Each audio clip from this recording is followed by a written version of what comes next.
Bonjour, ici votre consultante spécialiste en art métaphysique chinois. Alors aujourd'hui, on plonge ensemble dans l'année 2026, une année absolument fascinante pour le signe du cheval. Préparez-vous parce que c'est une année de pouvoir, de commandement, mais aussi, et c'est là que ça devient intéressant, de profonds défis intérieurs. Et cette phrase, elle résume tout, mais vraiment tout, de l'énergie de 2026 pour le cheval. Le succès, il est quasiment garanti, c'est inévitable. Mais le sabotage, lui, il est optionnel. Vous comprenez? La victoire cette année, elle ne dépend pas de la chance, elle ne dépend pas des autres. Non, la seule et unique bataille qui compte, le seul adversaire, eh bien, c'est vous-même. Allez, voyons ce que ça veut dire concrètement.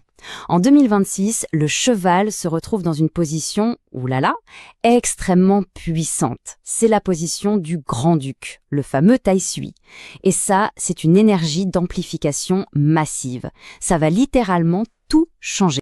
Imaginez une sorte de loupe cosmique géante pointée directement sur votre vie. Chaque action, chaque décision, mais aussi chaque peur, chaque doute, tout est magnifié, tout est amplifié. Vos succès, ils seront éclatants, c'est sûr. Mais attention, vos erreurs, elles seront tout aussi visibles. En 2026, il n'y a tout simplement pas de place pour la demi-mesure. Et c'est ça qui est passionnant. Cette énergie, elle vous installe sur un trône. Oui, mais un trône à double tranchant.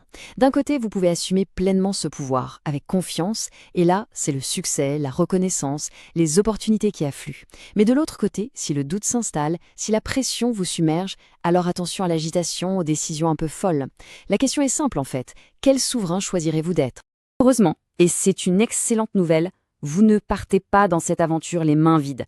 Loin de là. Vous avez avec vous un véritable arsenal de pouvoir, des étoiles très favorables qui sont là comme des outils puissants pour vous aider à endosser ce costume de souverain. La première, c'est l'étoile du général. Pensez à un grand chef de guerre. Elle vous donne cette autorité, ce courage, cette capacité à trancher. Et le mot-clé ici, c'est décision. L'hésitation, en 2026, c'est vraiment votre pire ennemi.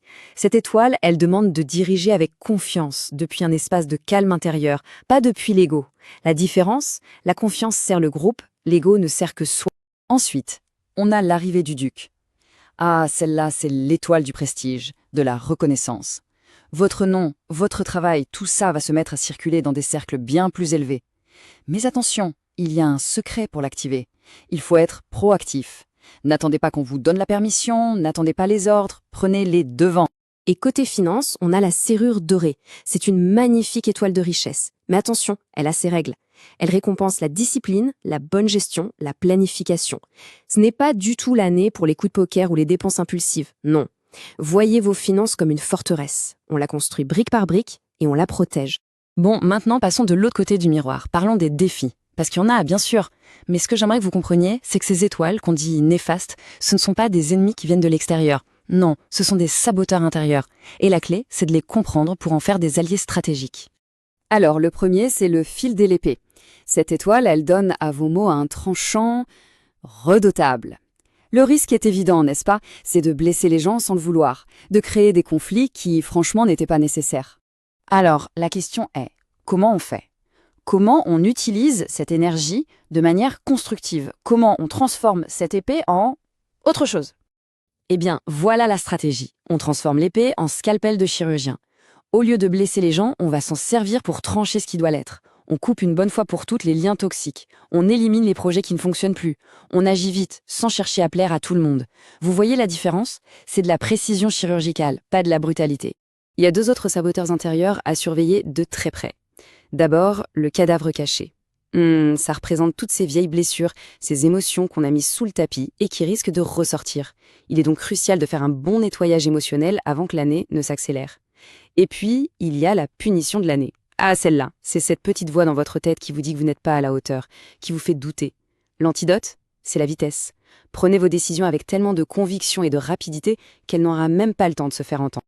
Ok, maintenant qu'on a vu les grandes énergies, on va affiner un peu. Parce que tout ça, ça va se manifester différemment selon l'endroit où le cheval se trouve dans votre thème personnel, dans vos fameux piliers badi. Si le cheval se trouve dans votre pilier de l'année, alors là, c'est votre image publique qui est sous les feux de la rampe. Tout le monde vous regarde, tout le monde vous écoute, essayer de se cacher serait un gaspillage monumental. Alors le conseil est simple, acceptez cette visibilité. Montrez votre leadership. Votre opinion compte, alors exprimez-la. S'il est dans le pilier du mois, c'est votre carrière qui est directement concernée. Une promotion, une accélération, tout ça est possible. Mais il y a une condition. Il faut arrêter de se plaindre des problèmes et devenir la personne qui apporte les solutions. Prenez les rênes, soyez force de proposition et les résultats suivront. Maintenant, le pilier du jour. Ça, c'est votre sphère intime, vos relations les plus proches. Et là, le message est très clair. Vos relations seront le miroir exact de votre confiance en vous. Si vous doutez de vous, si vous vous sabotez, attendez-vous à de l'instabilité. La véritable clé, ici, c'est le pardon de soi. Être en paix avec soi-même pour être en paix avec les autres. Et enfin, le pilier de l'heure.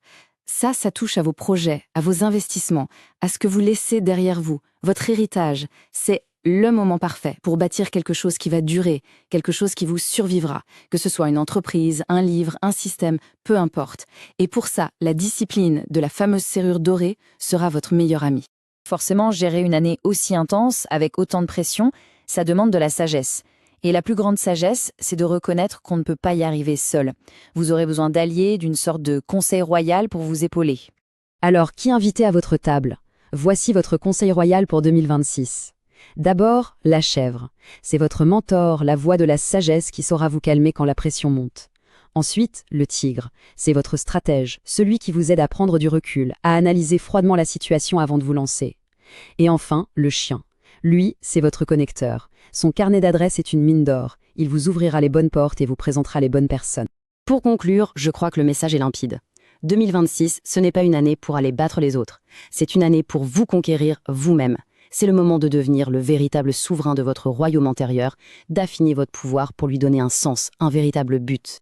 Voilà pour ce grand tour d'horizon de l'année du souverain. Bien sûr, il faut garder à l'esprit qu'un thème astrologique chinois, c'est beaucoup plus riche que ça. Ça ne se résume pas à un seul signe, mais bien à 4. Alors si tu veux en savoir plus, si tu souhaites une analyse complète de ton thème ou bien me consulter, n'hésite pas, prends contact sur www.fengshuioriginel.com.